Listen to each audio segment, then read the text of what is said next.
ఈరోజు దేవుని వాగ్దానము. నీకు వాగ్దానం ఇచ్చిన దేవుడు నమ్మదగిన వాడు, విడవడు, ఎడబాయడు. Praise the Lord. అందరూ బాగున్నారు కదూ? మరోసారి ఉదయకాలం ముందు దేవుడి ముందు మొరపెట్టి ప్రార్థన చేసి దేవుడి యొక్క ఆత్మ ప్రేరేపణ చేత మరి ఈ ముందుకు రావడానికి ప్రభు ఎంతో కృప చూపించారు. ఈ సమయం ముందు చిన్న ప్రార్థన చేసుకొని దేవుడిచ్చిన వాగ్దానాన్ని ధ్యానం చేసుకుందాం. పరిశుద్ధుడా, ప్రేమ కలిగిన తండ్రి, మీకు అనేకమైన వందనాలు, స్తుతులు, స్తోత్రాలు తండ్రి. మరోసారి మీ మాటలు చేతబట్టుకొని మరి ముందుకు రావడానికి కృప చూపిన దేవా, నీ బిడ్డలతో మీరు మాట్లాడి సహాయం చేయమని యేసునామమున అడుగుచున్నాం తండ్రి, ఆమేన్. Praise the lord. ఈరోజు దేవుని యొక్క వాగ్దానాన్ని మనం పరిశీలన చేసుకుందాం. సామెతల గ్రంథం 23వ అధ్యాయము 18వ వచనాన్ని ధ్యానం చేసుకుందాం. నిశ్చయముగా ముందుకెత్తి రానే వచ్చును, నీ ఆశ భంగము కానేరదు. దేవుడి స్తోత్రం. ప్రతి మనిషి కూడా ఈ లోకములో ఎన్నో ఆశలు కలిగిన వ్యక్తులుగా జీవిస్తూ ఉంటారు. ఆశ కలిగి వారు ఆలోచనలు కలిగి ఉంటారు. చాలామంది జీవితాల్లో ఆశపడతారు, కానీ వారు పడ్డ ఆశ నెరవేర్చబడక చాలా దుఃఖంతో, బాధతో, మేము ఆశపడ్డాం కానీ మా జీవితంలో ఇది దక్కలేదు, మేము ఆశపడ్డాం కానీ ఈ కార్యం నెరవేర్చబడలేదని చాలామంది ఈ లోకములో ఆశ నెరవేర్చబడక హృదయంలో బాధపడుతున్న వారు చాలామంది కనబడుతూ ఉంటారు. అయితే ఉదయకాలం దేవుడు మీలాంటి వ్యక్తులకి ఇస్తున్న వాగ్దానం, నీ ఆశ భంగము కానేరదు.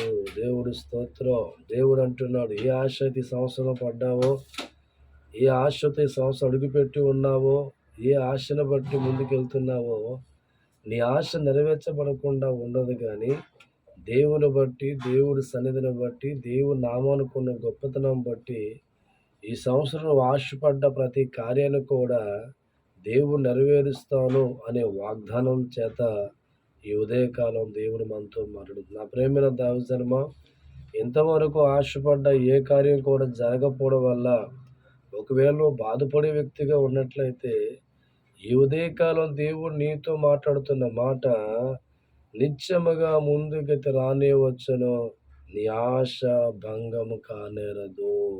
దేవుడి చేత ఈ సంవత్సరం నువ్వు కోరుకున్న ఆశలన్నీ కూడా దేవుడు తీర్చబడుతుంది. దేవుడు మహాసన్నిధి ద్వారా నువ్వేదైతే ఆశించి ఉన్నావో దైవజనమో, అవన్నీ కూడా ఈ సంవత్సరం ఖచ్చితంగా దేవుడి చేత జరిగించబడుతుంది అని తండ్రి మాట్లాడుతూ ఉన్నా.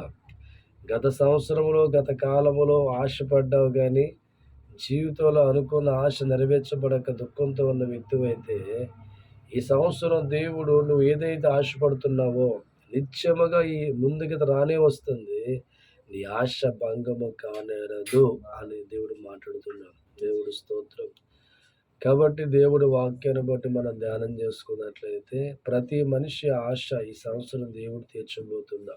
గత సంవత్సరం అంతా ఆశపడ్డావు, కానీ ఏ కోరిక తీర్చబడక, ఏ కార్యం నెరవేర్చబడక నిరాశలో ఉన్న వ్యక్తివైతే ఈ ఉదయకాలం దేవుడు మనకిస్తున్న వాగ్దానం, ఆశ ఖచ్చితంగా దేవుడు నెరవేర్చబడుతుంది. నా ప్రేమైన దావజన్మ, ఈ సంవత్సరం దేవుని బట్టి నీ ఆశ నెరవేర్చబడుతుందని, దేవుని బట్టి నీ కోరిక తీర్చబడుతుందని, ఖచ్చితంగా నా ఆశ నెరవేర్చే దినములు వస్తున్నాయని ఈ వాక్యాన్ని బట్టి ధైర్యం తెచ్చుకొని ముందుకెళ్ళండి. దేవుడు కొద్ది మాటలు దీవించిన గాక. ఇంకెందుకు ఆలస్యం, ప్రార్థనలు ఏకీభవించండి. పరిశుద్ధుడ, ప్రేమ కలిగిన తండ్రి, మీకు వందనాలు. ఈ ఉదయకాల సమయం ముందు మరి మీ వాగ్దానం మాకు అందిస్తున్నారు. నిత్యముగా ముందుకి రానే వచ్చి ఈ ఆశ భంగము కానేరదు అని అంటున్నావు ప్రభా. ఏ ఆశ అయితే ఈ సంవత్సరం పట్ల కలిగి ఉన్నామో ఎన్నడూ కూడా భంగం కాదని, నిన్ను బట్టి అది అందించబడుతున్న మాట్లాడే నిదానం బట్టి నీకు స్తోత్రాలు తండ్రి. ఇదిగో నాయన, ఈ సంవత్సరం ఎంతమంది వేటి మీద ఆశ పెట్టుకొని నీలో ప్రార్థిస్తున్నారు తండ్రి, అవన్నీ కూడా ప్రభావ మీరు జరిగించమని ప్రార్థిస్తున్నా. బిడ్డలు లేకపోతే ఈ సంవత్సరం ఆశ పెట్టుకుంటే చక్కని బిడ్డలు దయచేయండి. ఉద్యోగం లేకపోతే ఈ సంవత్సరం ఆశ పెట్టుకుంటే చక్కని ఉద్యోగాలు దయచేయండి. వివాహం కాక మరి ఈ సంవత్సరం ఆశ పెట్టుకుని ఉంటే చక్కని వివాహాలు జరిగించండి.